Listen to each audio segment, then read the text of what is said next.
I went to college. I went and worked out 5 hours a day. And I was working on construction. Because in those days in bodybuilding, there was no money. I didn't have the money for food supplements or anything. So I had to go to work. So I worked on construction. I went to college. I worked out in the gym, and at night, from 8 o'clock at night to 12 midnight, I went to acting class 4 times a week. So I did all of that. There was not one single minute that I wasted. And this is why I'm standing here today. With the age of 20, I went to London and I won the Mr. Universe contest as the youngest Mr. Universe ever. And it was because I had a goal. You see, if you don't have a vision of where you go, and if you don't have a goal where you go, you drift around and you never end up anywhere. 74% hate their job in America. The majority of people don't like what they're doing because they're really not doing it because they didn't have a goal and they followed this goal. They just aimlessly drift around, and then all of a sudden there's a job opening, so they get that job because you have to work. But then when you work, it's a chore. It's work. It's not fun. So if you think about, only a quarter of the people really enjoy what they're doing in life. So people always ask me, when they saw me in the gym in the pumping iron days, they say, why is it that you're working out so hard? 5 hours a day, 6 hours a day, and you have always a smile on your face. The others are working out just as hard as you do, and they look sour in the face.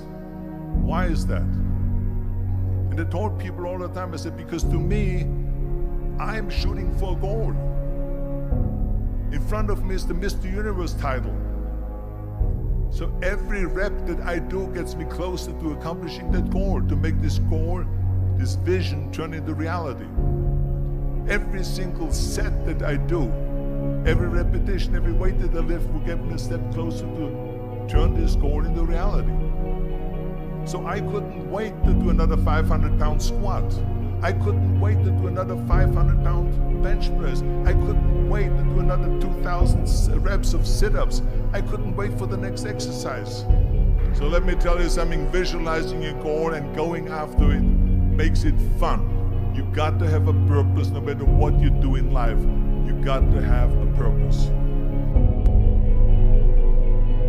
And Muhammad Ali worked his butt off. And I saw it firsthand. And I remember that there was a sports writer that was there in the gym when he was working out and he was doing sit-ups. And they asked him, how many sit-ups do you do? And he said, I don't start counting until it hurts. Now think about that.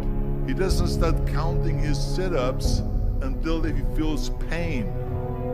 That's when he starts counting. That is working hard. And so you can't get around the hard work. It doesn't matter who it is. Work your ass off.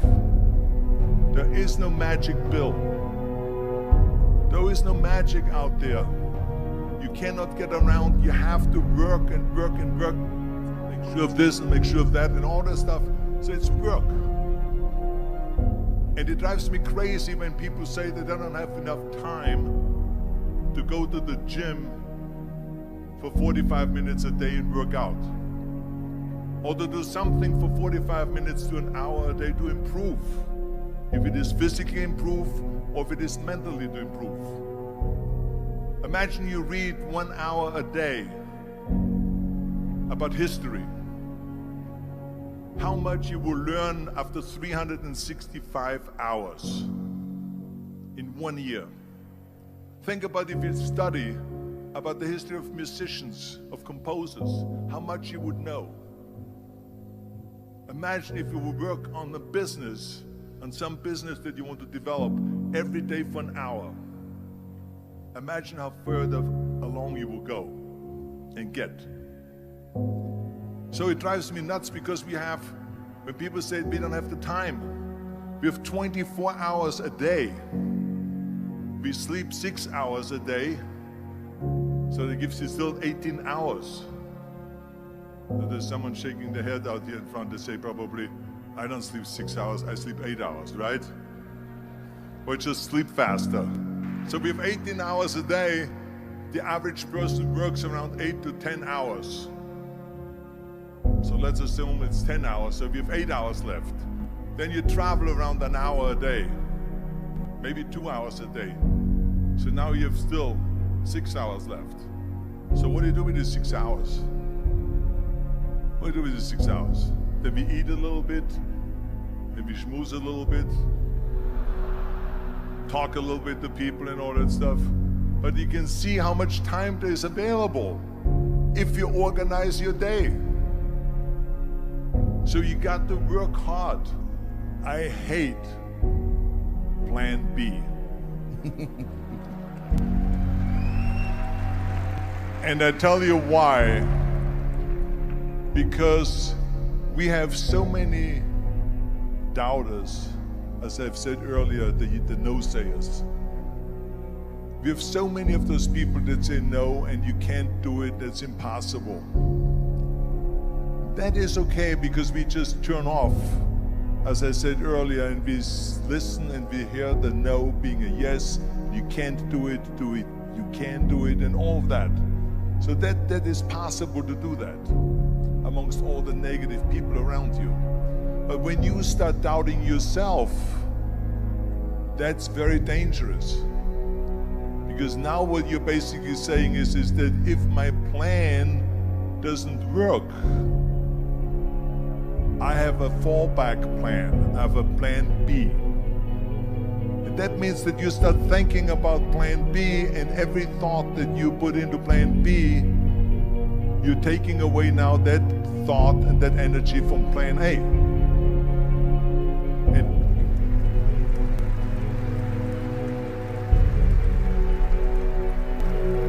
It is very important to understand that we function better if there is no safety net, because plan B becomes a safety net. It says that if I fail, then I fall and I get picked up and I have something else there that will protect me. And that's not good, because people perform better when there's no safety net. People perform better in sports and everything else if you don't have a plan B. I'm telling you, I've never ever had a plan B. I said I made a full commitment that I'm gonna go and be a bodybuilding champion. I made a full commitment that I'm gonna be in America.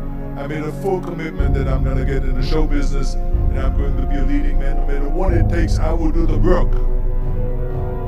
I will do the work over and over and over until I get it. And the same was in politics and everything like that. So to me, it is very dangerous to have a plan B, because you're cutting yourself off from the chance of really succeeding. And the reason, one of the main reasons why people want to have a plan B is because they are worried about failing.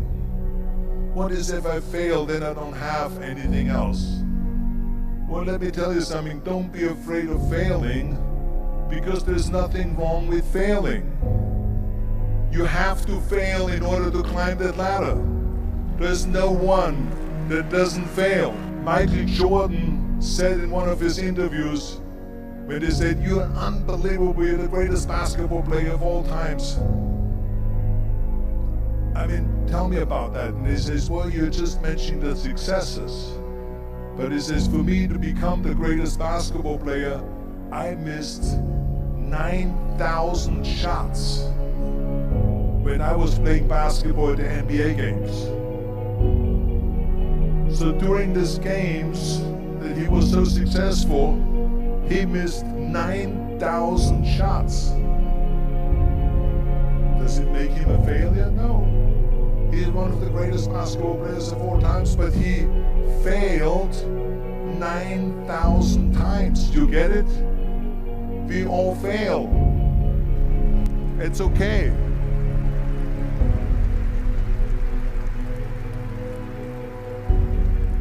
What is not okay is that when you fail, you stay down. Whoever stays down is a loser.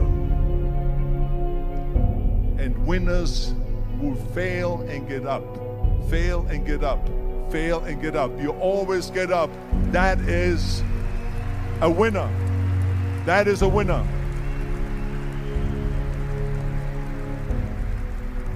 I failed in bodybuilding. I lost bodybuilding competitions. I lost powerlifting competitions. I lost weightlifting competitions. I had movies that went in the toilet and that were terrible and got the worst reviews. And in politics, I remember I had many of the initiatives on the ballot,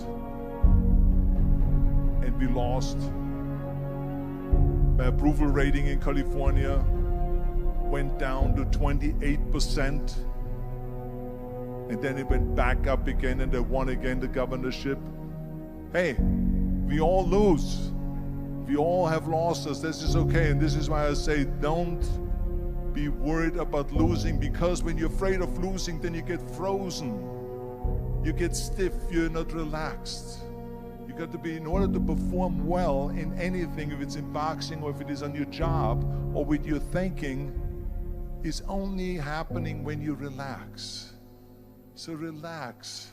It's okay to fail. Let's just go all out and give it everything that you got. That's what it is all about. So don't be afraid to fail.